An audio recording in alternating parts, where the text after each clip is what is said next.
Hello guys, once again it's Matt and today we have another video. Thank you all the members, all the patrons, make sure to subscribe, and of course I had to do a video like this.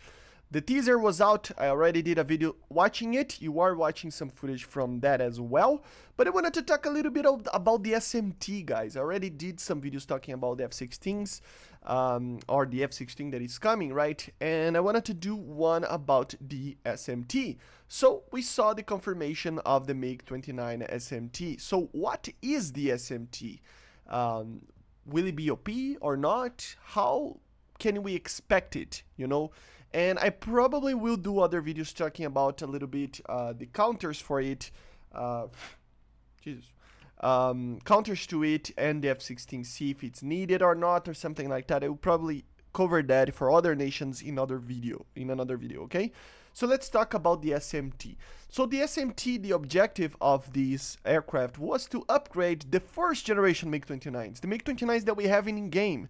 So they had the cancellation of the M's and K's that were designed to be developed and produced in the 90s, right, with the fall of the Soviet Union. And with that, they had a lot of MiG-29s that were older MiG-29s. They were basically 1,100 or something like that, 1,400, I cannot remember the number, of MiG-29s produced by that time of the 90s, 2000s, right, or something like that. I think it's less a little bit, I don't remember exactly, but still a lot of MiG-29s, and 90% of them were old MiG-29s from the 80s, the ones that we already have in the game.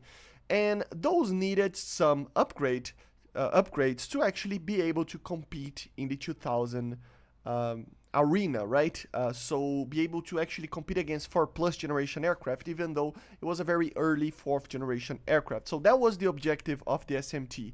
They tackled three main problems that the original MiG-29s had: the range, the avionics, and the sensors and weapon systems. So on the range side of things, they introduced additional fuel tanks on the enlarged spine, providing a maximal internal flight range of 2,100 kilometers. So they improved it over the original, I think it was, let me just check really quickly over here, it was around 1,400 or something like that. So it was a very, very hefty increase, right? And the second problem with the overall cockpit layout, they provided the aircraft with an enhanced HOTAS design and two MFD with monochrome liquid crystal MFDs, colored, together with two smaller monochrome LCD screens. So the avionics were completely changed to basically bring the aircraft to the 2000 year, right? And of course, the last one and the main one was tackling the advanced air-to-ground and air-to-air capabilities that the older, MiG-29s lacked. So, of course, one of the main things about this is the addition of the Zug radar, normally the Zug M radar, which is a very, very similar radar from the radar that we have in the Yak-141. It should have around 130, 120 kilometers of range against a 5 meter squared RCS target. So a target that it's the size of an F-16 should be a little bit less of a detection, and an F-14 should be around 140, something like that. So it depends on the size of the target, obviously. So a much improved radar with air-to-ground modes, obviously. So it has basically a synthetic aperture radar modes, and it can actually use it to detect even tanks, so it's a very similar technology from what we have in the Su-39's radar, the Copio. So it should be able to detect tanks from up to around 20-30 kilometers, depending on the size of the tank and stuff, and other targets as well. So it's a very, very capable radar, bringing the aircraft to its full capabilities in the 2000 arena, as I said, right? So, pulse Doppler, obviously, I'm pretty sure it's not a PESA yet, but it's that semi-PESA that they talk about, right? Apparently, it had a vertical electronic scanned array, but then it uses mechanical scanned array for horizontal.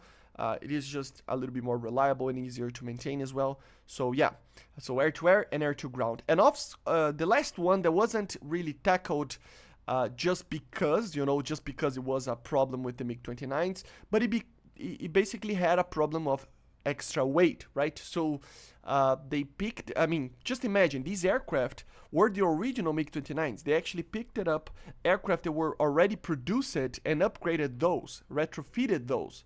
So because of the extra large fins and basically the extra fuel tanks, they needed better engines as well. So we had a little bit more power, 81 kilonewton in a static kind of situation. Not a lot of difference. It's the generation or the service 3 engines that they talk about on the RD-33. It is pretty much the same, just a little bit more power. And the weapon loadouts was increased to 4,500 kilograms.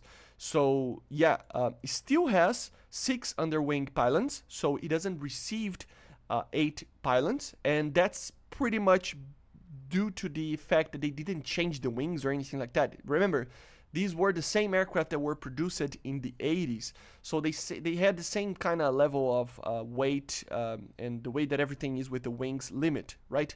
It was increased overall, but it couldn't actually add another wing pylon. So yeah, in the weapons department, with all the sensors and avionics especially, they increased the capabilities of it in the air-to-air and air-to-ground role, as I was saying before. So in the air-to-ground role, obviously can now use guided stuff, so CAP 500s, KH-29s, even anti-ship missiles and stuff. So it is a very, very capable aircraft on the air-to-ground role. Together with the radar, it can be a very deadly opponent, and I think it will be on par, but a little bit less capable than the F-16C Block 50 in that regard, because the F-16 will still have thermal visions with lightning pod, right? In the air-to-air role, of course, this is like, he entered in service in 2004 or something, so he uses all the 90s, late 90s and early 2000s weapons that the Russians had for air-to-air. So we use it in real life, the R-77-1, the normal R-77, the R-73M, and I don't know about the R-74s, but at least the R-73M we can use. The R-73 in the normal one, R-60s I'm pretty sure as well, R-27s, all of them, the T's and ETs, ERs and Rs.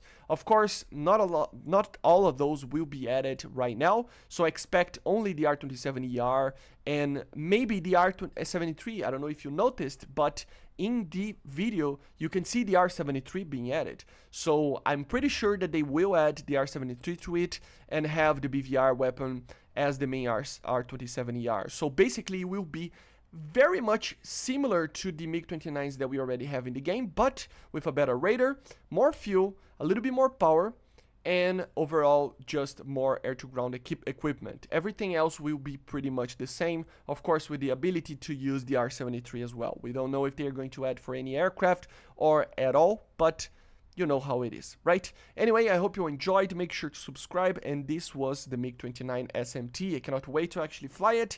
The MiG-29 is my favorite aircraft in the whole world, but of course the SMT is always the one that nobody likes, right? It's the MiG-29 that it's the ugliest, let's be honest, right? The fin in the back, it's very, very weird, but if it's increasing the performance of the aircraft and the capabilities of it, why not, right? Ugliness doesn't make you win wars, right? But still.